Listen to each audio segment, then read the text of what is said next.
আমার ঝাল লাগছে, তার রোদ লাগছে, আমার ঠান্ডা লাগছে, তার ভয় লাগছে, আমার বমি বমি লাগছে। তো এইরকম অনেক কথাই আমরা বাংলা ভাষায় বলে থাকি। তো আজকের ক্লাসে এই রকম কিছু সেন্টেন্স তোমাদের শেখাবো, যে এই সেন্টেন্সগুলো তোমরা কিভাবে ইংরেজিতে বলবে। তো মনোযোগ সহকারে ক্লাসটি প্রথম থেকে শেষ পর্যন্ত দেখার চেষ্টা করবে। আর পুরো ক্লাসটি দেখার পর যাদের ভালো লাগবে অবশ্যই ভিডিওটিতে একটি হাইপ করতে ভুলবে না।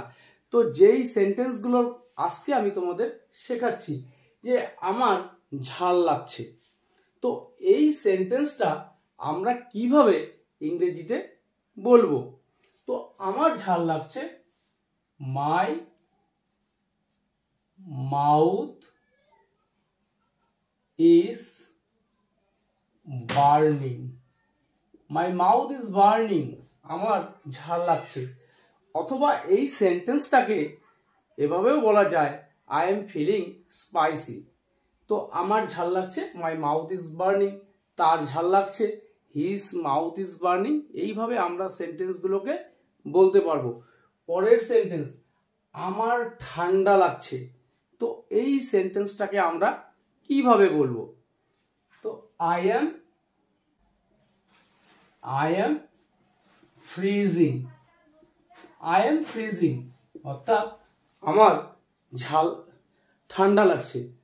পরের সেন্টেন্স, আমার ভয় লাগছে। তো এই সেন্টেন্সটাকে আমরা কিভাবে বলবো। I am scared. I am scared সেন্টেন্সটাকে আমরা এভাবে বলতে পারি, আমার ভয় লাগছে, আই এম স্কেয়ার্ড। অথবা আমরা সেন্টেন্সটাকে এভাবে বলতে পারি, I am feeling scared. I am scared অথবা আই এম ফিলিং স্কেয়ার্ড অর্থাৎ আমার ভয় লাগছে। পরের সেন্টেন্স, আমাকে রোদ লাগছে বা আমার গায়ে রোদ লাগছে। তো এই সেন্টেন্সটাকে আমরা কিভাবে বলবো। তো আই এম ফিলিং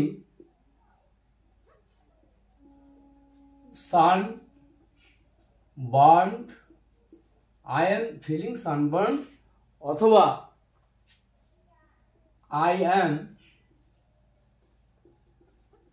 সানবার্নড, আমার রোদ লাগছে। পরের সেন্টেন্স, লোকটাকে অদ্ভুত লাগছে। তো এই লাগাটা একটু আলাদা। আগের সেন্টেন্সগুলোর মধ্যে আমার ঝাল লাগছে, আমার ঠান্ডা লাগছে, অর্থাৎ এই অনুভূতিটা আমার মধ্যে হচ্ছে, বাট লোকটাকে অদ্ভুত লাগছে মানে লোকটাকে অদ্ভুত দেখাচ্ছে। তো এই সেন্টেন্সটাকে আমরা কিভাবে বলবো। তো এখানে আমরা ফিলিং বলবো না। তো লোকটাকে অদ্ভুত লাগছে, দ্য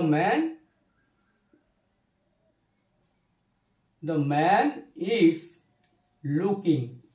অদ্ভুত লাগছে অর্থাৎ লোকটাকে অদ্ভুত দেখাচ্ছে। তো এখানে বলবো the man is looking strange. The man is looking strange অর্থাৎ লোকটাকে অদ্ভুত লাগছে বা অদ্ভুত দেখাচ্ছে, এভাবে আমরা বলতে পারি। পরের সেন্টেন্স, আমার খিদে লেগেছে বা খিদা লাগছে আমরা বলে থাকি। তো এই সেন্টেন্সটাকে আমরা কিভাবে ইংরেজিতে বলবো। এখানে আই অ্যাম হাংরি, এভাবেই সাধারণত সেন্টেন্সটাকে বলা হয় সবচেয়ে বেশি, আই অ্যাম হাংরি। অথবা আমরা বলতে পারি আই অ্যাম ফিলিং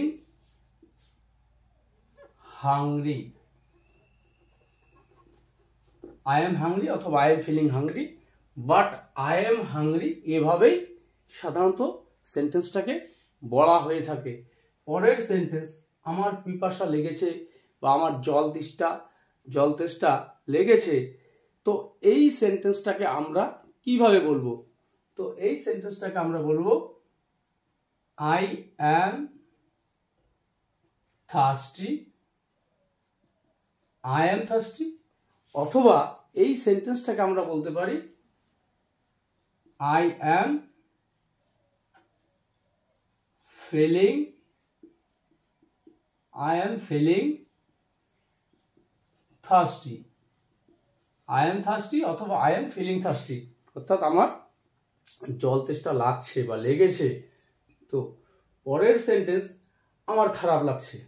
তো এখানে কোন খারাপ? খারাপ অনুভূতি হচ্ছে, অর্থাৎ তুমি এত ভালো পড়াশোনা করলে বাট তোমার রেজাল্টটা ভালো হলো না, তো আমার খারাপ লাগছে তোমার রেজাল্টের জন্য। তো এই রকম সেন্সে যখন আমরা বলবো যে আমার খারাপ লাগছে, তার খারাপ লাগছে, সেই ক্ষেত্রে আমরা সেন্টেন্সটাকে কিভাবে বলবো? তো আমার খারাপ লাগছে অর্থাৎ আমার ভিতরে অনুভূতিটা হচ্ছে, তো এখানে আমরা বলবো I am feeling, I am feeling bad, I am feeling bad, আমার খারাপ লাগছে, তার খারাপ লাগছে, she is feeling bad। তো এইভাবে আমরা এই সেন্টেন্সটাকে বলতে পারবো। পরের সেন্টেন্স, শার্টটি উল্টো লাগছে, মানে তুমি যে পড়ছো না উল্টো লাগছে, মনে হচ্ছে তুমি ঠিকভাবে পারো নি, উল্টো লাগতেছে। তো এই সেন্টেন্সটাকে আমরা কিভাবে বলবো? The shirt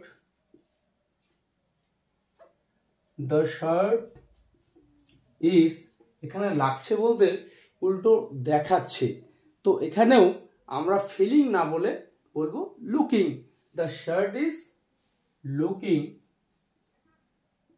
the shirt is looking inside out, the shirt is looking inside out।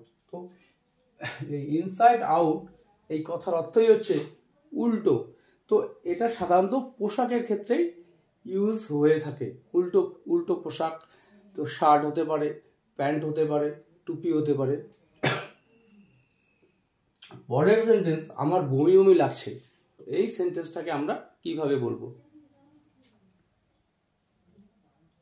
I am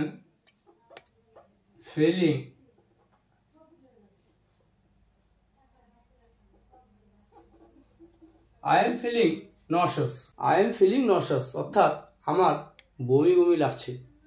পরের সেন্টেন্স, আমার ব্যথা লাগছে, তো এই সেন্টেন্সটাকে আমরা বলবো I am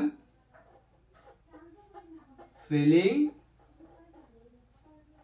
pain, I am feeling pain, আমার ব্যথা লাগছে। তো আজকের ক্লাসে এই যে সেন্টেন্সগুলো দেখালাম, এই সেন্টেন্সগুলো বুঝতে কোথাও কোনো অসুবিধা হলে তোমরা অবশ্যই কমেন্ট করে জানাবে।